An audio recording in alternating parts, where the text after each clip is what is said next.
it's time to paint your clay, it is important to think about the colors that you are going to use and always start from the lightest color and work your way darker, as well as considering kind of the order of operations for where you want things within your creation here. So I'm going to start with my clay monster here, and we are going to work on big base colors, filling in spaces, and then doing some texture details on top. Some things to note that when we are using our clay paints, we have different size brushes. There are smaller brushes for details, and there are larger brushes for big areas. When you are first starting, you will of course want to use those larger brushes, and then use smaller brushes as you go, as you get smaller things. So each cup of paint should have at least 2 brushes, sometimes more, but the brushes stay with the paints. So these are for red, these are for yellow. You would never take a brush from one color and move it to another color because you'll just end up getting color mixes and making mucky paints. If you need to change color, you go to that table and use the brushes at that table. And the brushes stay where they are, even if they're not used yet. That's where they're supposed to be. You can go to the table that you want to use. And if you need more brushes, I can get out more. But we don't want to be mixing up and taking brushes so that there's none there for other people. So I'm actually going to start with the thing that I want to be yellow. In this case, I'm going to start with my legs. When I'm painting something that's 3D, a little different than when we paint flat things, we want to make sure that we brush on the clay and with plenty of paint on our brushes. And then we sort of wipe and dab and knock down any big giant ridges of paint. It is better to overpaint with the lighter color because you can always cover it up with a darker color. So my plan here is to have yellow legs and a red body with some details with purple and maybe blue. But we want to start by coating what we want to be yellow with that yellow. And I'm doing kind of a poking motion as I paint here to make sure that I'm getting in all those little cracks and crevices.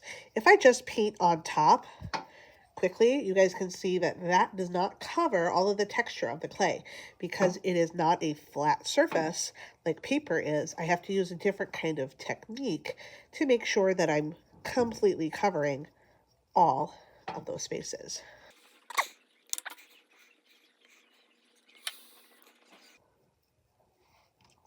Now, before I walk away from the yellow, I want to make sure that I don't have any big mountains of paint. So can you see on this leg here where I've got that big ridge where it kind of got blobbed on there? I don't want that. It's going to just take a long time to dry and it doesn't do me any good. So I'm just going to go ahead and brush over top of that to help smooth it back down and keep it kind of flat. You'll be able to tell when your paint is starting to dry based on the color of the paint. It's going to change color a little bit. Where it's shiny, it's still wet. Where it's flat and not shiny anymore, then you know that that part is dry. Okay? Don't paint another color on top of a paint that's wet, or you will just make the pot of color muddy for everybody.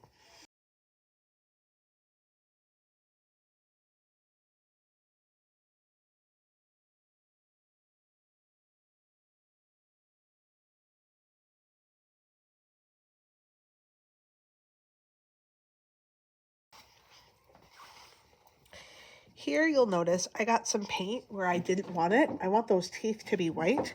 So I'm actually going to go in with a damp paper towel and wipe the clay. This is not going to take 100% of the paint off, but it will help with getting lighter colors to be able to paint on top without making like all the teeth pink. So it's a little tricky that way, but you can definitely do it. Now I'm going to show how do I paint kind of in these spaces so that the red goes right up next to the body. I'm going to use a smaller brush and I'm going to be a little more careful with where and how I'm painting. I can paint a darker color on top of a lighter color, no problem. But if I want to do a lighter color on top of a darker color, I will have a little bit more of a tricky time to do that well. And it may make more sense to wipe off the darker color and then paint the lighter color.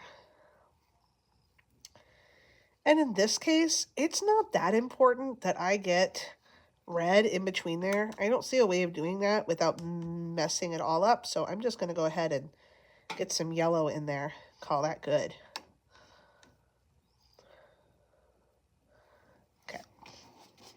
Okay.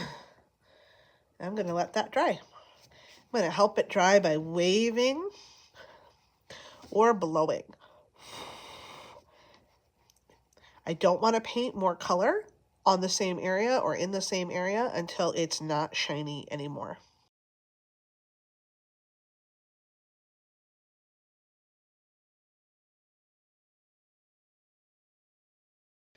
Sometimes it makes more sense to paint it and then clean up after than try to keep cleaning up between every oops. I don't know, maybe I kind of like the way that looks. Okay, so I've got a good base coat, and I could stop here, but it's a little bit boring because I only have one color in each space. So now I'm going to go in and add a little bit of texture. Do this with a small brush or a big brush. I'm going to choose to do it with a big brush here. And then I'm going to wipe off most of the paint. I don't want a lot of paint on here. And then I'm going to make like a texture or a design. I'm going to make like polka dots with this kind of swipey texture. And then on my legs, I'm going to do like some stripes or polka dots on there too. So I'm going to use an even smaller tool. I'm going to use my bent paper clip. This is really great for doing very small details. Like if you need to make the tips of the eyes or something like that. Uh-oh, see how that didn't work? Because I had the red on there first. Let's wipe that off. Wait, that looks pretty good. Okay, so now I'm going to take my paper clip, dip it in the color, and I can use this to draw lines, or I could do polka dots, or anything else. Anything that I need to be smaller, this tool is really great for. Note that I have to kind of go back and get more paint every couple of dots. I can't just like swish around and hope that it goes forever. Nope, I'm still going to have to go back and visit. When you're done, these go on the grid drying rack to be glazed and dipped in the shiny stuff once they're fully dry. So that is where they go when you are all done.